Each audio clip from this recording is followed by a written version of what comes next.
Alright guys, haven't had a lot of updates lately and I'm sorry, but it's because we've been doing a lot of shit with cars. This is a fun new addition to our stable of shitty cars with turbo LS motors. We picked this up the other day from a friend who's moving to Texas, and the car was pretty much done. It had a motor in it, and it actually had a 6-liter with a cam and an S475 turbo. That's the one that's on my buddy's gray Notch. We bought that from him too. And it had a blow-through carbureted motor in it. So it had everything but the motor.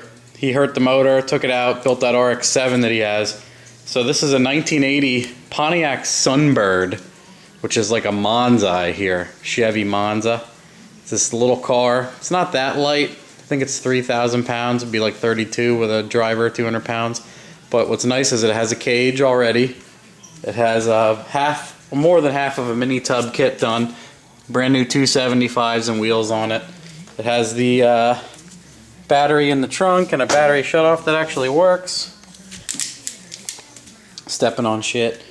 This is just a bunch of turbo shit we had from the truck and the Ventura. We took the motor out of the Ventura and we put it in here. So this is a 4.8. But what we did for fun is we put, you can't see it, the wastegate's in the way. Anyway, there we go. We put 317 6-liter heads on this motor to knock the compression down. Flat top 06 4.8 liter flat top pistons.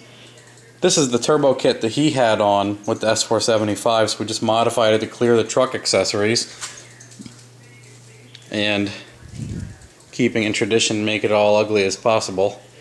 And then the other day I wired it with Mega Squirt, but the car has a TH350. It has a converter in it already. It has a, well, excuse me, I'm not exactly sure, a Dana 40 or a Dana 44, brand new rear. Swapped them with the torque arm in 308 gears. This rear only has like 10 miles on it. But I don't know enough about those rears to tell you if it's a 40 or a 44. Is that bad or what? But I don't use them. I don't know anything about them. But I ran the Mega Squirt box wiring and the MSD shit. I got to go through the rest of the car and get everything else going. But I added that guy and powered all of our Mega Squirt shit. But that's just the truck intake. You know, we're clocking our turbo here. And then once we get that all sorted out, we're just going to go non-intercooled 3.5-inch pipe. Boom, straight in. And we're going to just run methanol. But pretty cool. Me and my friend he has a fire protection business. And we actually used some conduit here for a pull cable, for a pull station to knock like a hood for a restaurant to knock a fire out.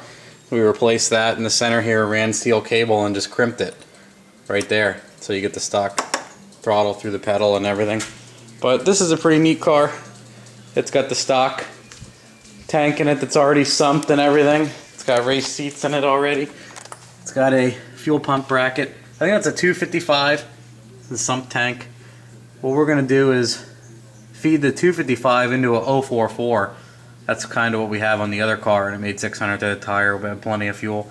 So we'll do that. We just need to get some fuel fittings because the car has it's got stupid big fuel lines for some stupid reason. These are like dash 10s. I think they're 10s. Look at this giant braided steel bullshit. It's 10 for the feed and the return. So we got to knock those down, you know, at least to a 6 to go on our fitting there, and then we can hook up the return and get all that shit sorted out. But other than that, everything else is pretty much ready to go. Mega Squirt's wired and working. I think our starter is bad that we put on this motor, so we got to try it. Maybe put in another one. But I figured you'd like this thing. As a quick update, we got the motor and turbo kit modified and everything on it already. We were hustling so much I didn't even get any video of this damn thing. But it's pretty neat. Pretty neat shitty old car. We love shitty old cars. Already has the hood cut open. So we're going to cut the hood more. And then we have like a steel hood scoop he gave us that goes over a majority of the hood, and we'll probably zip screw that in. But nice update for you guys on this Monza here. Not a Monza, it's called a Sunbird. We call it the Sunturd. So hopefully we have this running this weekend.